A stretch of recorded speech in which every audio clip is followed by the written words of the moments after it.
Assalamu alaikum wa rahmatullah wa barakatuh, chers frères et sœurs, et que la paix et les bénédictions d'Allah soient sur vous tous. C'est un immense honneur pour moi d'être ici aujourd'hui avec un homme de savoir comme le docteur Zakir Naik. Que cette discussion soit bénéfique pour nous tous. Amina se tourne alors vers le docteur Zakir Naik, lui sourit et le salue respectueusement. Docteur Zakir Naik, je m'appelle Amina, une jeune musulmane, et j'aimerais vous poser une question qui me tient à cœur. Aujourd'hui, nous allons parler d'un sujet très important pour nous tous. Allah a-t-il confié une mission particulière aux Noirs? C'est une question profonde, qui mérite réflexion, et je suis certaine que vous pouvez nous éclairer à ce sujet en nous apportant des éléments du Coran et des hadiths. Wa alaikumu assalam wa rahmatullah wa barakatuh, Amina. Je suis très heureux d'être ici avec vous et d'avoir l'opportunité de discuter de ce sujet fondamental qui touche à la fois à la spiritualité et à la justice sociale. C'est un honneur pour moi d'éclairer cette question. Pour commencer, il est essentiel de comprendre que dans l'islam, la mission de l'humanité entière est de servir Allah et de vivre selon ses enseignements. La question de la mission particulière des Noirs ne se limite pas à une seule ethnie ou culture, il s'agit d'une mission universelle. Mais en même temps, les Noirs, comme tous les autres groupes ethniques, ont une place spécifique dans l'histoire de l'islam et une contribution essentielle à la propagation du message divin. Dans le Coran, Allah nous enseigne que tous les êtres humains sont égaux en dignité. Il n'y a pas de distinction selon la couleur de peau, la nationalité ou l'origine. Le verset du Coran dans la sourate 49, verset 13, nous rappelle cette vérité fondamentale. Ô homme, nous vous avons créé d'un mâle et d'une femelle, et nous vous avons divisé en peuples et tribus afin que vous vous connaissiez les uns les autres. En vérité, le plus noble d'entre vous auprès d'Allah est celui qui a le plus de piété. Allah est certes omniscient et parfaitement connaisseur. Ce verset montre que la diversité des peuples, y compris en termes de couleur de peau, est une volonté divine. Cependant, ce qui fait la vraie distinction entre les individus, ce n'est pas leur origine ou leur couleur, mais leur piété, leurs actions et leurs relations avec Allah. Les Noirs ont joué un rôle fondamental dès les premiers jours de l'islam.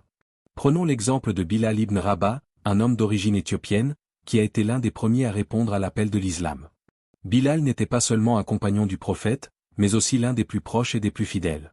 Il a été choisi pour être le premier muazzin, celui qui appelle à la prière.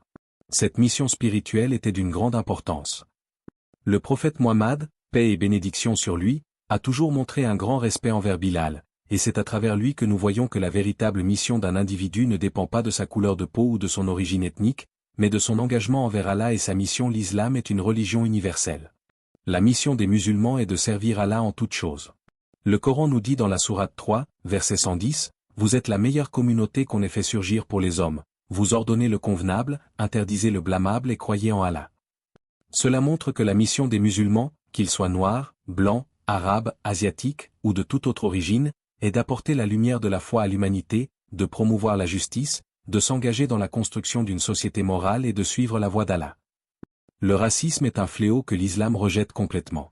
Le prophète Muhammad, paix et bénédiction sur lui, a clairement déclaré que la supériorité n'était pas liée à la couleur de peau. Dans son dernier sermon, le prophète a dit, « Aucun arabe n'est supérieur à un non-arabe, aucun blanc n'est supérieur à un noir, et aucun noir n'est supérieur à un blanc. » La supériorité est uniquement fondée sur la piété et les bonnes actions.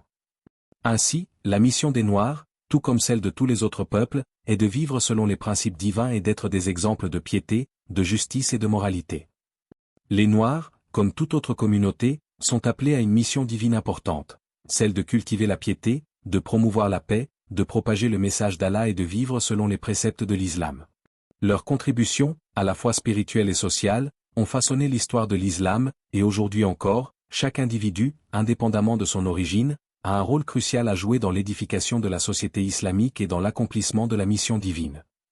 Alors, continuons cette discussion sur le rôle des Noirs dans la mission universelle confiée à toute l'humanité, et plus particulièrement dans le contexte de l'islam et du monde moderne. Nous avons vu que la mission des Noirs, tout comme celle de tous les autres peuples, est de servir Allah, mais comment cette mission se traduit-elle dans la société islamique et dans notre monde d'aujourd'hui? Alors, continuons cette discussion sur le rôle des Noirs dans la mission universelle confiée à toute l'humanité, et plus particulièrement dans le contexte de l'islam et du monde moderne. Nous avons vu que la mission des Noirs, tout comme celle de tous les autres peuples, est de servir Allah, mais comment cette mission se traduit-elle dans la société islamique et dans notre monde d'aujourd'hui? Quand nous regardons l'histoire de l'islam, nous pouvons constater que les Noirs ont joué un rôle de leadership spirituel, intellectuel et social. Par exemple, au-delà de Bilal ibn Rabah, un autre exemple important est celui du compagnon Ami ibn Allah, un général musulman d'origine égyptienne qui a largement contribué à l'expansion de l'islam dans le monde. Cela montre que les Noirs ont toujours occupé une place de choix dans l'islam, non seulement en tant que croyants, mais aussi en tant que leaders et défenseurs de la foi. Les contributions de la communauté noire à la civilisation islamique sont nombreuses. On pense souvent à des intellectuels, des scientifiques et des théologiens de renom venus d'Afrique et du Moyen-Orient, comme le grand philosophe Al-Jahiz, dont les écrits ont marqué des générations d'intellectuels musulmans. Dans les premiers siècles de l'islam, l'Afrique noire a été un centre de savoir, de commerce, de spiritualité et de culture. Des pays comme le Soudan, l'Égypte et le Mali ont vu fleurir des civilisations florissantes où l'islam était non seulement pratiqué, mais était aussi un moteur d'innovation et de progrès. Un autre aspect très important de la mission des Noirs dans l'islam, c'est le respect de leur dignité. Le prophète Mohammed, paix et bénédiction sur lui, a dit clairement, « Aucun arabe n'est supérieur à un non-arabe, et aucun noir n'est supérieur à un blanc ». Cela met en lumière l'un des principes les plus essentiels de l'islam, qui est l'égalité devant Allah. Dans la société islamique, chaque individu est valorisé pour sa piété et ses actions. Ce n'est pas la couleur de la peau ou l'origine ethnique qui détermine l'importance d'une personne, mais son engagement spirituel. Ainsi, nous devons nous rappeler que chaque musulman, quelle que soit sa couleur de peau, a une valeur intrinsèque égale.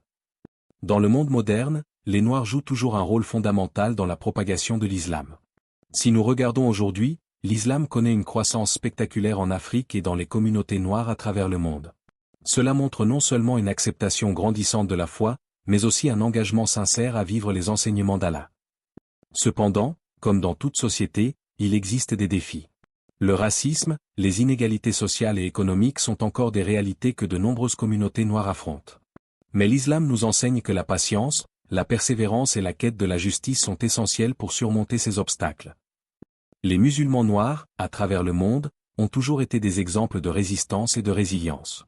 Ils ont fait face à des siècles de colonisation, d'esclavage et de racisme, tout en restant fermes dans leur foi et en continuant à jouer un rôle clé dans la société islamique. Aujourd'hui, dans la société islamique moderne, les musulmans noirs sont appelés à jouer un rôle majeur. Leur mission est de diffuser les valeurs islamiques de justice, de fraternité, d'égalité et de paix dans le monde. Dans un monde où la division, le racisme et l'injustice sont encore omniprésents, il est essentiel que les musulmans noirs, comme tous les autres, s'unissent pour construire des sociétés fondées sur la solidarité et l'amour fraternel. Ils doivent incarner les valeurs fondamentales de l'islam dans leur vie quotidienne, que ce soit dans leur famille, leur communauté ou leur profession. En faisant cela, ils deviennent des modèles de foi et de moralité pour les générations futures. L'un des défis auxquels sont confrontés les musulmans noirs dans le monde moderne est la question de l'identité.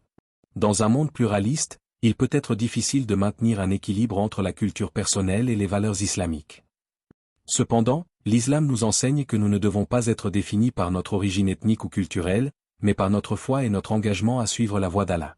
Les Noirs, tout comme tous les autres musulmans, doivent se rappeler que l'islam est une religion qui transcende les frontières culturelles et raciales.